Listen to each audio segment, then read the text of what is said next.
Hello दोस्तों, कैसे हो आप सभी का IQ मैथ्स में स्वागत है। आज हम लोग प्रैक्टिस सेट क्वेश्चन देखेंगे, यानी एक प्रैक्टिस सेट लेकर गए हैं जिसमें कुछ क्वेश्चन है, यानी मोस्ट इंपॉर्टेंट क्वेश्चन जो हमारे बोर्ड एग्जाम में आएगा, यानी आ सकता है। तो हम कुछ क्वेश्चन का प्रैक्टिस सेट लेकर के आए हैं। तो इस वीडियो में हम प्रैक्टिस सेट का हल करेंगे। सिर्फ ऑब्जेक्टिव टाइप क्वेश्चन होगा, यानी हमारे एक बोर्ड एग्जाम में किस टाइप का ऑब्जेक्टिव आते हैं जो हमें देखते हैं। आइए देखते हैं, पहला क्वेश्चन यहाँ से आया है। एक वृत्त की परिमाप और क्षेत्रफल के माप बराबर है। एक वृत्त के परिमाप और उसके क्षेत्रफल का जो माप है बराबर है, तो उस वृत्त की त्रिज्या क्या होगी। तो जब भी ऑब्जेक्टिव को हल करना है तो सिर्फ उसका फॉर्मूला लिख के उसे जल्दी से शॉर्ट में हल कर लेना, ना कि उसके पूरा डिटेल में लिख के हल करना। ऑब्जेक्टिव को हल करने के बाद इसको ऑप्शन के साथ भी हल कर सकते हैं। तो यहाँ हम ऑप्शन नहीं लिखे हैं, सिर्फ यहाँ डायरेक्ट हम क्वेश्चन के जरिए डायरेक्ट यहाँ से हल करेंगे। तो यहाँ से दिया गया है कि एक वृत्त के क्षेत्रफल और उसका परिमाप आपस में बराबर है। तो वृत्त का क्षेत्रफल यहाँ से होता है पाई आर स्क्वायर। वृत्त का क्षेत्रफल होता है पाई आर स्क्वायर और वृत्त का परिमाप होता है 2 पाई आर। यहाँ से एक आर से एक आर कट जाएगा और यहाँ से पाई कट जाएगा, तो यहाँ से आर बराबर आ जाएगा 2। इस तरह से डायरेक्ट आंसर निकाल लेंगे। बस फार्मूला पुट करना है और डायरेक्ट आंसर उसका मान निकाल लेना है। बोला था कि एक वृत्त के क्षेत्रफल और परिमाप बराबर है, तो उसकी त्रिज्या क्या होगी। दोनों को बराबर करके यहाँ आर के मान निकाल लिया गया। अगला क्वेश्चन ऐसा आया है कि यदि ax स्क्वायर द्विघात समीकरण है, यदि ax square plus bx plus c बराबर 0 के मूल समान हो तो b स्क्वायर का मान क्या होगा। तो जब भी द्विघात समीकरण के मूल समान हो, यानी जब द्विघात समीकरण मूल समान होता है तो उसके विवेचक यानी विवेक्तकर का मान शून्य होता है। अर्थात यहाँ से हम लोग जानते हैं कि b स्क्वायर, यहाँ से हम लोग जानते हैं कि d बराबर होते हैं b स्क्वायर माइनस 4ac। अब यहाँ से बोल रहा है कि इसके मूल समान है, अर्थात मूल समान होने का मतलब इसके जो विवेचक है यानी डिस्क्रिमिनांट है उसका मान 0 है। यानी यहाँ से हम लिख सकते हैं d बराबर 0। d का मान यहाँ से दे रखा है b स्क्वायर माइनस 4ac बराबर 0। ये माइनस में धरा जाएगा प्लस में, यहाँ से आ जाएगा b स्क्वायर बराबर 4ac। हम अपना ऑप्शन में देखेंगे कि 4ac जहाँ लिखा हो उसको टिक कर लेंगे। तो ऑब्जेक्टिव टाइप क्वेश्चन को ऑब्जेक्टिव के जैसा बनाना है, ना कि पूरा डिटेल में उसे लिख कर बनाना है। हमको सिर्फ ऑप्शन मार्क वहां से निकल जाना है। आइए देखते हैं अगला क्वेश्चन यहाँ से दिया गया है। cos 1 degree cos 2 degree dot dot dot cos 180 degree, इसका मान क्या होगा। एक तरह से इसको यदि हम फर्स्ट और लास्ट करके तोड़ेंगे तो बहुत लंबा प्रोसेस हो जाएगा, लेकिन हम यहाँ से देख रहे हैं कि 1 degree 2 degree 3 degree 4 degree 5 degree 6 degree चलते जा रहा है, तो कभी बीच में 90 डिग्री आया होगा। यानी हम लोग जानते हैं कि cos 90 का मान कुछ होता है 0। यानी यहाँ से इसको लिख सकते हैं कि cos 1 degree into cos 2 degree dot dot dot बीच में कहीं cos 90 डिग्री आया होगा, यानी cos 90 degree into cos 180 degree. हम जानते हैं कि cos 90 का मान कुछ होता है 0। अब 0 गुना कुछ करेंगे तो क्या आएगा 0। इस तरह से हमारा आंसर बच गया 0, ना कि इसे पूरा डिटेल में हल करने के लिए शुरू हो जाना है। तो इसमें अपना मेन पॉइंट पकड़ना है कि cos देख रहे थे, मेन पॉइंट ये था कि cos 90 का मान 0 होता है। तो 0 था, सब मल्टीप्लाई में था, इसलिए पूरा का मान 0 हो गया। अगला क्वेश्चन यहाँ दिया गया है कि मूल बिंदु से बिंदु 4, -3 के बीच की दूरी क्या होगी। एक मूल बिंदु तो हम जानते हैं कि मूल बिंदु का जो नियामक होता है 0,0 होता है, और एक पॉइंट दे रखा है 4, -3, इसके बीच की दूरी निकालना है। तो दूरी के फॉर्मूला होता है square root of x1 - x2 का होल स्क्वायर, यानी 4 - 0 का होल स्क्वायर कर लेंगे और प्लस -3 - 0 का होल स्क्वायर। इसको करेंगे स्क्वायर रूट ऑफ, तो 4 का स्क्वायर हो जाएगा 16 और 3 का स्क्वायर 9। 16 9 हो जाएगा 25, 25 का वर्गमूल 5, यानी उस बिंदु की दूरी कितना हो जाएगी 5 इकाई। इस तरह से आइए अगला क्वेश्चन है। यहाँ से अगला के सेट में अगला बोर्ड में 5 क्वेश्चन आया गया है, तो 5 क्वेश्चन को देखते हैं। तो पहला क्वेश्चन है 1 + tan स्क्वायर थीटा का मान होगा। ये तो सबसे सिंपल क्वेश्चन है, यानी एक फार्मूला इस तरह से है। हम लोग जानते हैं कि sec square theta minus tan square theta बराबर 1 होता है, यानी माइनस tan स्क्वायर थीटा इधर आ जाएगा प्लस में, तो यहाँ से आ जाएगा सेक स्क्वायर थीटा बराबर 1 + tan स्क्वायर थीटा। तो यहाँ से 1 + tan स्क्वायर थीटा का मान हो जाएगा सेक स्क्वायर थीटा। हमारे जो ऑप्शन रहेगा उसे टिक कर लेंगे। अगला क्वेश्चन है कि 1 3 0 3 1 3 का बहुलक होगा। तो बहुलक का मतलब होता है कि जिसकी बारंबारता सबसे अधिक हो, अर्थात यानी जो नंबर सबसे अधिक बार आया हो उसकी बारंबारता वही होती है। तो यहाँ से देख रहे हैं कि 3 की संख्या अधिक है, यानी दिए गए बहुलक वर्ग की बहुलक दिए गए जो आंकड़ा है उसका बहुलक कितना हो जाएगा 0 हो जाएगा। अगला क्वेश्चन है कि 6/15 का दशमलव प्रसार क्या होगा। बताना कि दशमलव प्रसार शांत है या शांत है। तो 6/15 है, तो जब भी किसी फ्रैक्शन को भाग देने में पूरा कट जाता है तो उसका दशमलव प्रसार शांत होता है, और जब पूरा पूरा नहीं करता तो उसका दशमलव प्रसार अशांत होता है। इसे हल करते तो हो जाएगा 2 तिया 6 और 5 तिया 15। इसे 5 से डिवाइड करेंगे तो नीचे भी 2 से गुना कर लेते हैं, ऊपर भी 2 से गुना कर लेते हैं। ऊपर हो जाएगा 2 दूनी 4, नीचे हो जाएगा 5 दूनी 10। भाग देंगे तो 0.4 बार में ये कट जाएगा। तो ये पूरा पूरी कट गया। अगर पूरा पूरी नहीं कटता तो उसका दशमलव प्रसार अशांत होता है, लेकिन ये पूरा पूरी कट गया तो दिए गए फ्रैक्शन का दशमलव प्रसार होगा शांत होगा। अर्थात यहाँ से सिंपल ध्यान रखना है कि ऊपर कोई भी नंबर रहे, नीचे कोई भी 2 हो या 5 हो, 2 और 5 का मल्टीपल रहे, सिर्फ यदि 2 है या 5 है या दोनों का मल्टीपल है तो उसका दशमलव प्रसार शांत होगा। बाकी इसके सिवा छोड़कर अगर कोई दूसरा नंबर आ जाता है तो उसका दशमलव प्रसार अशांत होगा। जैसे नीचे आ जाता 7 या नीचे आ जाए 3 या नीचे आ जाए 11, तो ये सब जो भी टर्म आएगा ये का अभाज्य संख्या है, तो जब भी नीचे अभाज्य संख्या आएगा तो उसका दशमलव प्रसार अशांत होगा। हाँ, अगर ऊपर भी अभाज्य संख्या आया है और अगर कट गया तो दशमलव प्रसार शांत हो सकता है। लेकिन अगर ऊपर सिर्फ एक कांस्टेंट नंबर है और नीचे यदि कोई आ जाए अभाज्य संख्या तो उसका दशमलव प्रसार हमेशा अशांत होगा। अगर सिर्फ हर में 2 और 5 है, यदि उसके नीचे में 2 और 5 है या सिर्फ 2 या सिर्फ 5 है तो उसका दशमलव प्रसार हमेशा शांत होगा। इस प्रकार का एक क्वेश्चन एग्जाम में जरूर आता, कंपलसरी है। अगला है कि समीकरण निकाय x + 2y - 3 = 0 और अगला 5x + ky - 15 = 0 के अनंत हल है।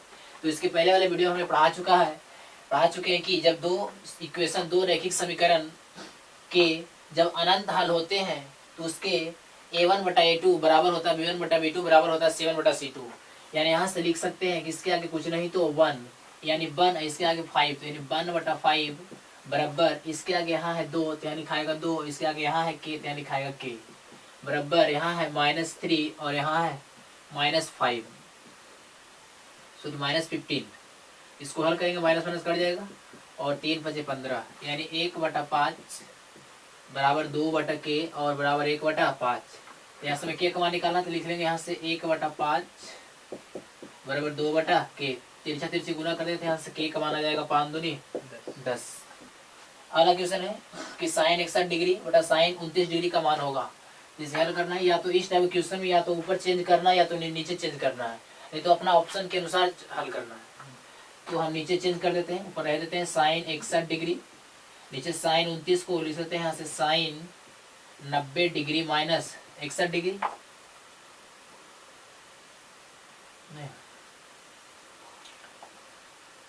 और यहाँ से ये हो जाएगा sin 61 डिग्री और नीचे sin 90 minus theta cos theta हो जाएगा और थीटा का मान कितना है 61 डिग्री। अब sin 61 बटा cos 61 तो क्या बन जाएगा tan 61 डिग्री। यहाँ tan 61 डिग्री बस, या तो अगर ऊपर चेंज करते हैं तो बनता cot 29 डिग्री, अगर नीचे चेंज किए तो बना tan 61 डिग्री। अब ऑप्शन के अनुसार देखना है कि ऑप्शन क्या है। अगर ऑप्शन में cot है तो cot तो हम ऊपर चेंज करेंगे, अगर tan है तो नीचे चेंज कर लेंगे। अगला क्वेश्चन यहाँ से आया है, अगला 4 क्वेश्चन है। तो 4 क्वेश्चन को देखते हैं किस कैसे हल करेंगे। तो पहला क्वेश्चन ऐसा आया है कि यदि 4, x1, x2, x3, 28 AP में है तो x3 का मान क्या होगा। तो दिया गया term 4x, x1, x2, x3, 28 ये AP में है। तो जब AP में है तो निकालना x3 का मान क्या होगा, जिसमें पहला पद ये हो गया, पहला पद हमें दे दिया यानी a बराबर 4 दे दिया है और दूसरा, तीसरा, चौथा और 5वां पद दे रखा है, यानी 5वां पद यानी t5 बराबर 28 दे रखा है। अब लिख लेंगे यहाँ से t5 a + n - 1 × d यानी हो जाएगा a + 4d बराबर 28। a का मान यहाँ से दे रखा है, a का मान यहाँ से 4 है, यहाँ से 4 पुट कर देंगे, 4 प्लस में धरा जाएगा माइनस में। अब 28 में से 4 जगह कितना बचेगा 24। यहाँ वो डायरेक्ट करना, जल्दी यहाँ से हल करना, डायरेक्ट लिख के नहीं हल करना है। 4 से काट लेंगे, 4 × 6 = 24, यहाँ से d बराबर कितना गया 6। हमें पूछा x3, तो x3 जो है पहला, दूसरा, तीसरा, चौथा पद है, यानी चौथा पद निकालना है, यानी t4 बराबर x3। तो t4 बराबर a + 3d बराबर x3। a का मान यहाँ से दे रखा 4 + 3 × d का मान 6, तो 4 और प्लस 18 और 18 4 22, तो यहाँ से x3 का मान हो गया 22।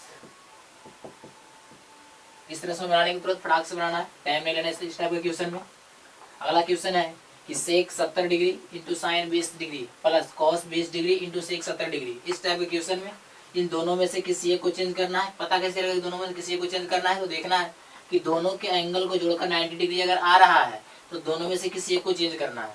यहाँ 70 और 20 90 डिग्री हो रहा है, दोनों में से किसी एक को चेंज कर लेंगे।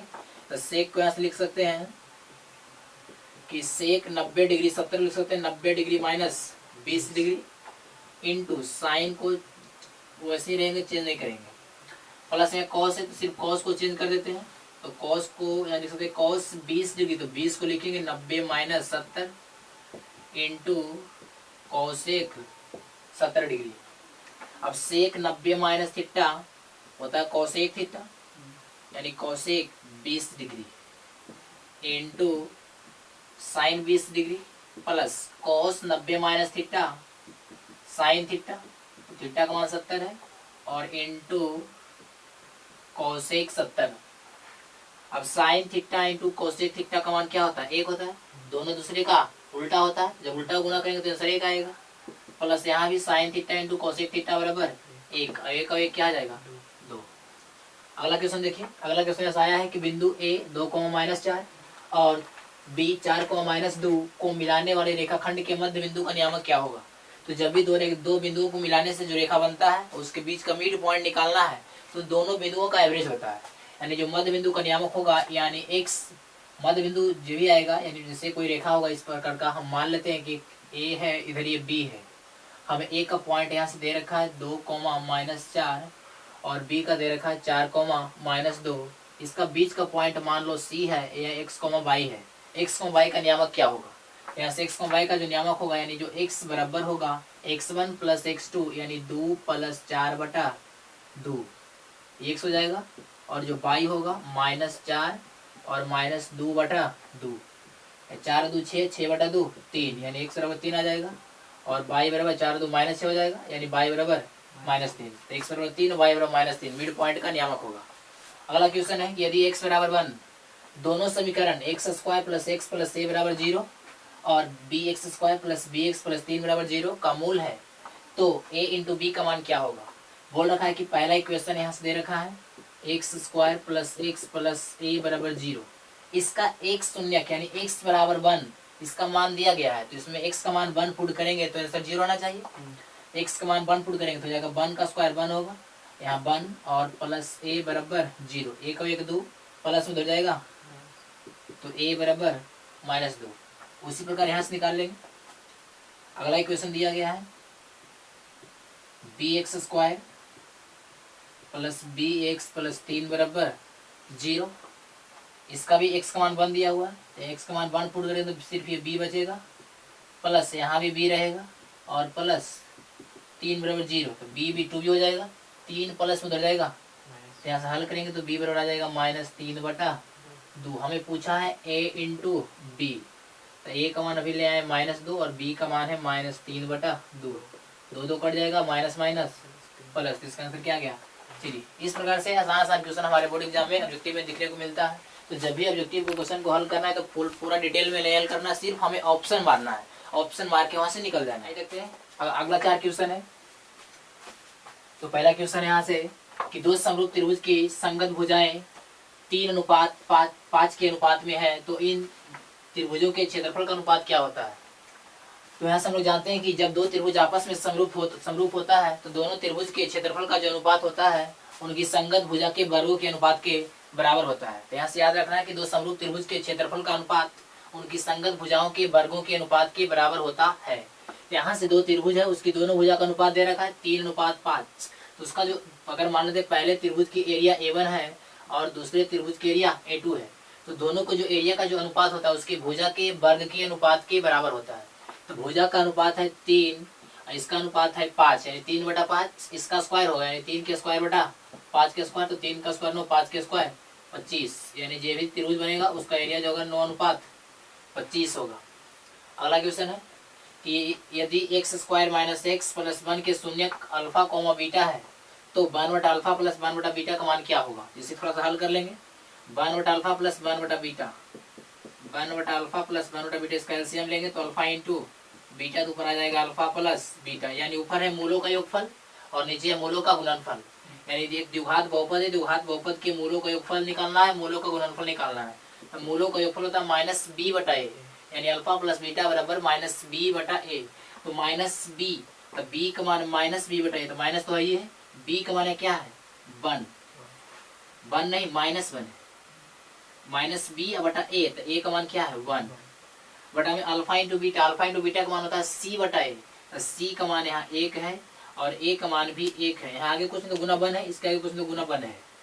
अब यहाँ माइनस माइनस प्लस 1 हो जाएगा और नीचे में 1 हो जाएगा, 1 बटा 1 1 आ जाएगा।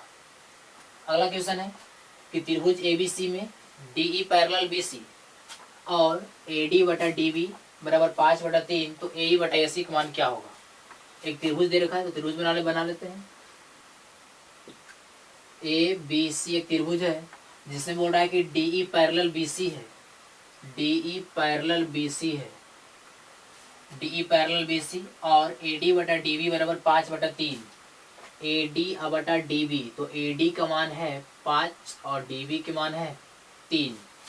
तो जब यहाँ से देख रहे हैं कि दोनों पैरेलल दे रखा है, तो लिखेंगे त्रिभुज एबीसी में, त्रिभुज एबीसी में यहाँ से दे रखा है कि डीई पैरेलल बीसी है, डीई पैरेलल बीसी। तो हम जानते हैं कि किसी त्रिभुज में एक भुजा के समानांतर खींची गई रेखा अन्य दो भुजा को जिस बिंदु पर प्रतिच्छेद करती है वह बिंदु उन दोनों भुजा को समान अनुपात में बांटता है। अर्थात यहाँ थेल्स थ्योरम लग रहा है, क्योंकि दे इसके पैरेलल है, तो जब दो एक रेखा दूसरे के पैरेलल हो किसी ट्रायंगल में तो वहाँ थेल्स थ्योरम लगता है। तो यहाँ से बोल सकते हैं कि एई एडी बटा डीबी बराबर होगा एई बटा ईसी। हमें ध्यान देना कि जो पूछेगा वही रेशियो लिखेंगे। हमें पूछा है एई बटा एसी, यानी एई बटा एसी, इधर लिखेंगे एडी बटा एबी, यानी यहाँ से लिख सकते हैं कि एडी बटा एबी बराबर एई बटा एसी। एडी का मान है 5 और एबी का मान 5 प्लस 3 8 और बराबर एई बटा एसी, यहाँ से एई बटा एसी का मान हो जाएगा 5 बटा 8। अगला क्वेश्चन है कि cos A plus cos square ए बराबर 1, तो sign square A plus sine to the power 4a का मान क्या होगा। ये वीवीआई क्वेश्चन है, इस टाइप का क्वेश्चन एग्जाम में एक देखने को मिलता है। एक क्वेश्चन ऐसे दिया गया है कि कॉस ए, ये प्लस उधर जाएगा माइनस में, तो कॉस ए बराबर हो जाएगा 1 माइनस कॉस स्क्वायर है, 1 माइनस कॉस स्क्वायर ए क्या होता है साइन स्क्वायर है। अब जो मान निकालना है यहाँ पुट कर दें इसका मान, तो मान निकालना है यहाँ से साइन स्क्वायर ए और plus sine to the power 4a। इसको हल कर लेते हैं थोड़ा सा। ये है साइन स्क्वायर ए, इसको लिखो साइन स्क्वायर ए पूरे का होल स्क्वायर। अब यहाँ से साइन स्क्वायर ए प्लस देखिए यहाँ से साइन स्क्वायर ए बराबर क्या है कॉस ए, तो यहाँ साइन स्क्वायर ए को मान लिख देंगे कॉस ए स्क्वायर, तो क्या हो जाएगा कॉस स्क्वायर ए। अब sine square theta plus cos square theta का मान 1 होगा, यहाँ से sine to the power sine square A plus sine to the power 4a का मान 1 होगा। इस प्रकार से हमारे बोर्ड एग्जाम में हल्के हल्के क्वेश्चन आते हैं। बस खाली ऑब्जेक्टिव बनाने में हमको टाइम वेस्ट नहीं करना। 4 क्वेश्चन ऐसा आया है। प्रथम 5 विषम संख्या का मान निकालना है, तो जब भी विषम संख्या का मान निकालना हो तो जितना संख्या बोलेगा उतना ही उसका आंसर होता है, यानी 5 बोला तो इसका आंसर 5 ही होगा। ऐसे निकाल सकते हैं। पहला विषम संख्या 1 होता है, दूसरा 3 होता है, तीसरा 5, फिर 7 और फिर 9, 5 हो गया और पूरे के बटा में 5, यानी दिए गए प्रश्नों के बटा प्रश्नों की संख्या। अब जोड़ लेंगे सबके, 9 7 16, 16 5 21, 21 4 25, यानी 25 बटा 5 आंसर कुछ हो गया 5। यहाँ से डायरेक्ट याद रखना है कि n विषम प्राकृतिक संख्या का जो माध्य होता है n होता है, ठीक है। हाँ, अगर पूछ लेगा कि सम संख्या क्या होगा तो उसका होगा n प्लस 1 एक ज्यादा। अगला क्वेश्चन है कि p -4,2 और q 8,3 बिंदुओं को मिलाने वाली रेखा खंड को बाई अक्ष किस अनुपात में बांटता है। यानी दोनों बिंदुओं को मिलाते हैं। एक पॉइंट P है जो -4,2 है और एक पॉइंट Q है जो 8,3 है। इसको बाई अक्ष किस अनुपात में बांटता है। और तो बाई अक्ष बांट रहा है। हम जानते हैं कि बाई अक्ष पर x नियामक 0 होता है, यानी x नियामक 0 होगा और बाई नियामक बाई मान लेते हैं। तो निकालना है किस अनुपात में बांटता है। हम मान लेते हैं वह अनुपात k है और क्या है 1, k अनुपात 1 है।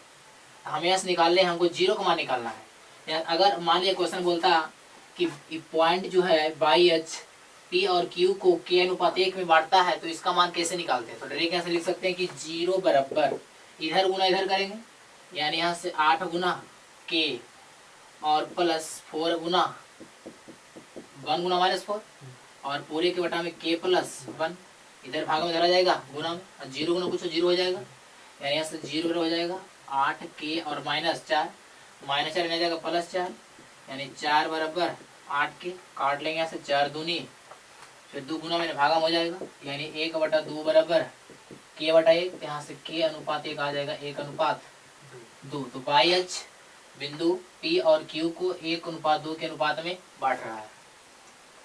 अगला क्वेश्चन है AP 72 63 54 ... का कौन सा पद शून्य होगा? कौन सा पद शून्य होगा? हम मान लेते हैं इसका nवां पद कुछ होगा, शून्य होगा। Tn बराबर 0, तो Tn का formula a plus n minus 1 into D बराबर 0। a का मान यहाँ से दे रखा है 72 और n माइनस 1 डी का मान निकाल लेंगे तो घटा लेंगे, तो T2 माइनस T1 करेंगे तो यहाँ से घटा लें, तो 12 में से 3 जाएगा 9, यानी कितना -9 आ जाएगा और बराबर 0, इधर प्लस 72 जाएगा -72, यानी n माइनस 1 यानी -9 इंटू n माइनस 1 बराबर -72, माइनस कट जाएगा, 9 ठीक -1 हो जाएगा +1, तो 8 और 1 9, तो 9वां पद इसका 0 होगा।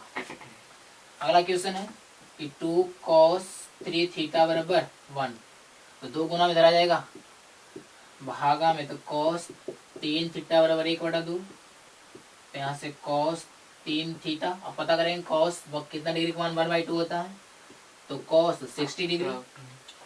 अब cos दोनों तरफ हट जाएगा, तो यहाँ से आ जाएगा 3 थीटा बराबर 60 डिग्री, इससे काट लेंगे तो 20 या 60, तो थीटा बराबर 20 डिग्री। इस तरह से हमने आज के सेशन में कुछ ऑब्जेक्टिव टाइप क्वेश्चन लिया जो हमारे बोर्ड एग्जाम में आने की संभावना है, और आने वाले नेक्स्ट वीडियो में भी ऑब्जेक्टिव टाइप क्वेश्चन ही लेकर आएंगे।